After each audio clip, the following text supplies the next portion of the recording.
Hello everyone, it's Anton on the go here, and as we are fast approaching the feast of Our Lady of the Miraculous Medal this November 27, I thought it fitting to create a vlog on the significance of this particular Marian apparition.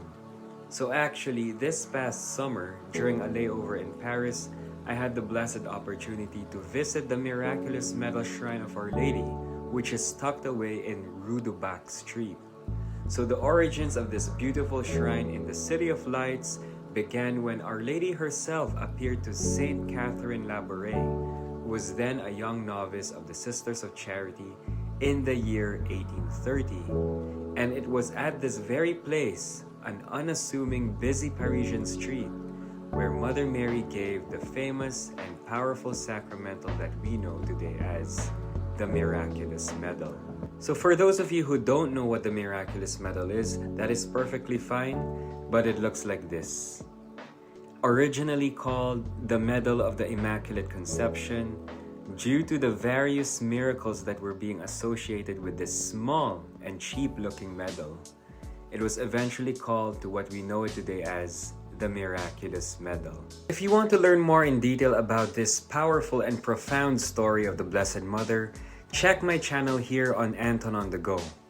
But for this vlog, however, I will be focusing on 5 profound lessons, symbolisms, and even delving into some of the gestures of the Blessed Mother, which we tend to overlook and easily forget when hearing or reading about the Miraculous Medal. Our Lady has imparted some powerful stuff to the world and to individuals like you and me through this Vatican-approved Marian apparition and devotion.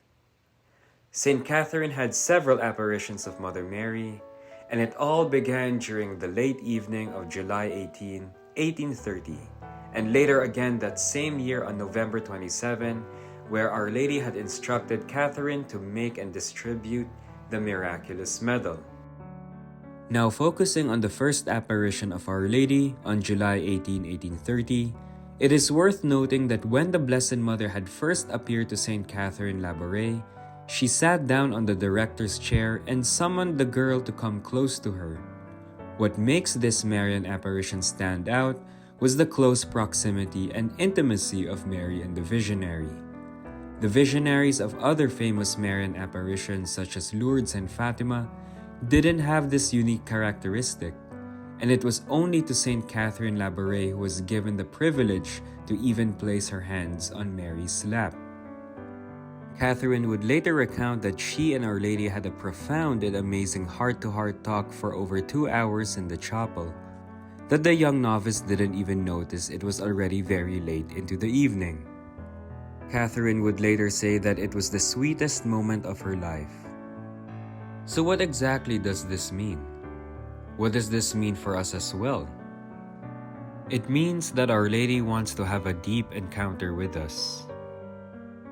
Mary seated herself in the armchair to show Catherine that she wished to spend some time with her. Before revealing her request to have a medal struck, Our Lady first and foremost took the time to have a meaningful conversation with Catherine, this simple and uneducated country girl. Mary began by joining with Catherine in her anxieties and problems. She put Catherine at ease by allowing her to speak quite simply of the sufferings and disappointments she was experiencing. Mary genuinely wanted to know about Catherine's life, and even asked details about her well-being and how she could improve as a novice. It is only after having listened to Catherine that little by little, Mary offered some suggestions to help her overcome her difficulties and continue on her way. There wasn't only the joy of the meeting, but also the very sharing of her whole life as well as a calling to a precise mission. This is exactly what it means to have an encounter. And today, in this 21st century, Mary continues to do the same for us. She invites us to welcome everyone with open arms and to be genuinely interested in the lives of those around us. She wishes that we live fully by daring to encounter, and we do that by opening oneself as to make life more meaningful, giving rise to a richer quality of life. And as a teacher myself, This is amazing pedagogy to follow, as we can also learn so much from the Blessed Mother on how we can reach our students through encountering. And to be honest, you don't even need to be a teacher to put this into practice. This is an important skill that can be used in our everyday lives. During the same apparition, Catherine stated that Our Lady became sad and began foretelling terrible events which the young novice sensed would happen in the near future. From government upheavals to bloodshed and to religious persecution, it all sounds very apocalyptic and depressing. But I believe Mary wanted to impart something much deeper and profound to Catherine and to you and me aside from just praying. And this means that Mary wants us to pay close attention to events. Mary looked at the events of the present and of the future. She was sad when speaking of certain tragic events. The chapel was no longer a place of happiness and of encounter, but it also became the place where one shares in the life and misery of the world. All through her life, Our Lady never ceased to observe and look at the events to discover their meaning, to discern the calls of God, and to commit herself to respond to them. Today, Mother Mary wishes to remind us of the necessity of looking at the events of life to hear the new words which Jesus addresses to us through them. In other words, Our Lady wants us to be aware of our surroundings. We are invited to commit oneself to serve, but how can we do that if we are not aware? Some food for thought. On November 27, Our Lady appeared for a second time to Saint Catherine while she was praying in the chapel. This time, Our Lady was standing on a globe, and on her hands she held a golden ball.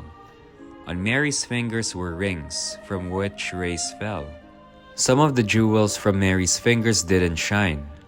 Our Lady's eyes were raised towards heaven, and Catherine heard Mary's voice say, "The ball which you see represents the world, and each person in particular.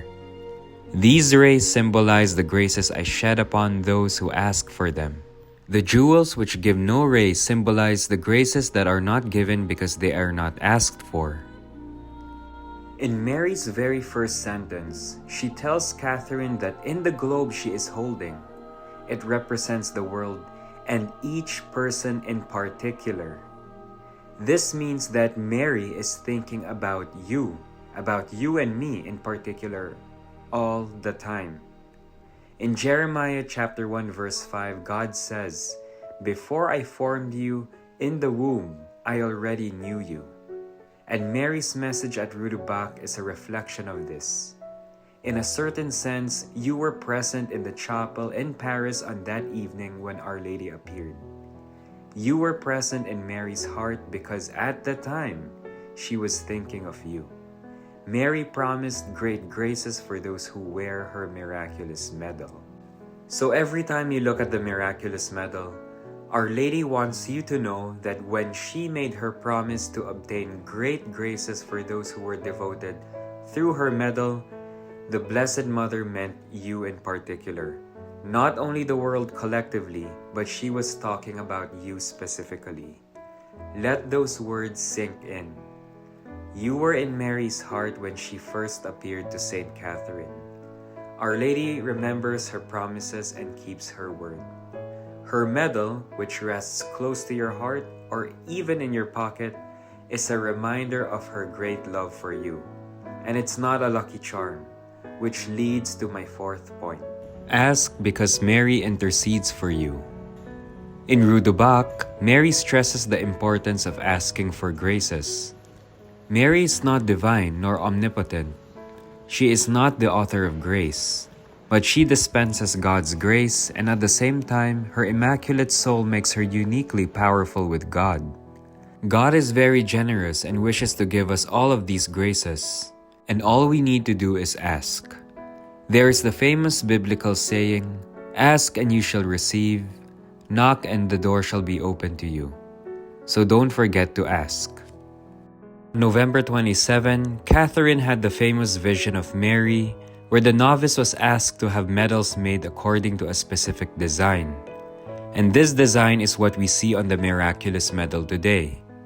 Mary's hands are open and her fingers are adorned with jeweled rings, emitting rays of light spreading across the world beneath her. And this leads to my fifth and last point. The Miraculous Medal isn't just for holy people. The medal is an icon for the poor. It is usually made out of worthless or cheap metal and costs next to nothing, so anyone can afford one. The medal is a heavenly gift to us from Our Lady. It's everyone's medal because she is everyone's mother. Moreover, she wants us to wear it with love and trust, not superstitiously like a lucky charm. It's a tangible sign through which Our Lady expresses her motherly love and desire to help us. We need to wear it as her true children, trying our very best to imitate her virtues, to grow deeper in our faith, and to see beyond our own needs and reach out to help the poor, the forgotten, and the lonely. It's a reminder that Mother Mary is always ready to listen, to ease our suffering, to comfort us when we mourn, to heal our souls and bodies, and to rescue us in times of trial. The Blessed Mother wants to be our companion, our friend, and our guide. However, all of these things require reciprocation on our part. And there you go. These are my 5 takeaways from the powerful Miraculous Medal devotion and the apparition that is connected to it.